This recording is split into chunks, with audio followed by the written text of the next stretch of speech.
बड़ी खबर दिल्ली से आ रही है वो ये कि बीजेपी की एक बड़ी बैठक, एक अहम बैठक इस वक्त दिल्ली में हो रही है जेपी नड्डा के आवास पर। उसमें राजनाथ सिंह, गृह मंत्री अमित शाह भी मौजूद हैं। मनोहर लाल खट्टर भी इस बैठक में शामिल हैं। और नतीजों से पहले बीजेपी की यह बड़ी बैठक है। केंद्रीय स्वास्थ्य मंत्री मनसुख मंडाविया, महासचिव तरुण चुग और केंद्रीय मंत्री अश्विनी वैष्णव भी इस बैठक में शामिल होने के लिए पहुंचे हैं।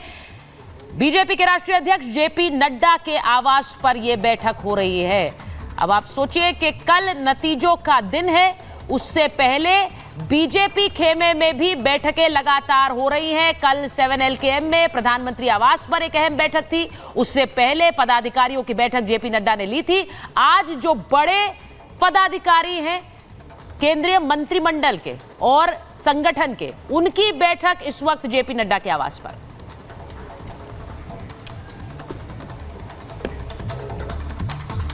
तो इस बार बैठकें बहुत ज्यादा हो रही हैं और दोनों ही खेमों में हो रही हैं चंद्रप्रकाश जी। जहां एक तरफ इंडिया गठबंधन की भी बैठकें हो रही हैं, वहीं बीजेपी ने न सिर्फ बैठकें की हैं, इंपॉर्टेंट यह है कि प्रधानमंत्री ने अपने अगले 100 दिन के कार्यकाल पर भी मंथन शुरू कर दिया है। यह कॉन्फिडेंस लेवल है। देखिए, जो बैठक में जो लोग सदस्य हैं जिनकी बात हो रही थी, भी खट्टर हैं और अश्विनी वैष्णव, इससे ये पता चलता है कि ये वो लोग थे जो वॉर रूम को हेड कर रहे थे जो इलेक्शन के पूरे दौरान।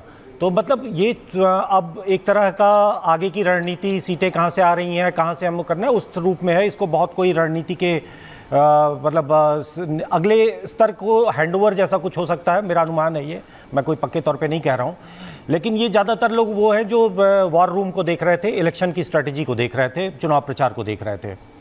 नहीं, मैं इसलिए ये कह रही हूं क्योंकि बीजेपी में दो तरह की बैठकें हैं। एक कल के नतीजों को लेकर जो स्वाभाविक है, क्योंकि कल नतीजे आने हैं और कोई भी एग्जिट पोल को मानकर नहीं बैठा है कि यही नतीजों में तब्दील हो रहे हैं। और दूसरी बैठक है जो आगे के कार्यकाल की काम को लेकर, उसकी रूपरेखा को लेकर है।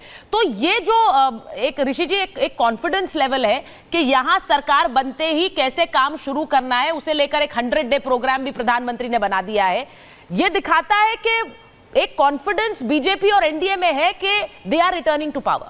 आत्मविश्वास से लवरेज हैं और उनको लग रहा है कि कल थंपिंग मेजोरिटी से सरकार की वापसी हो रही है।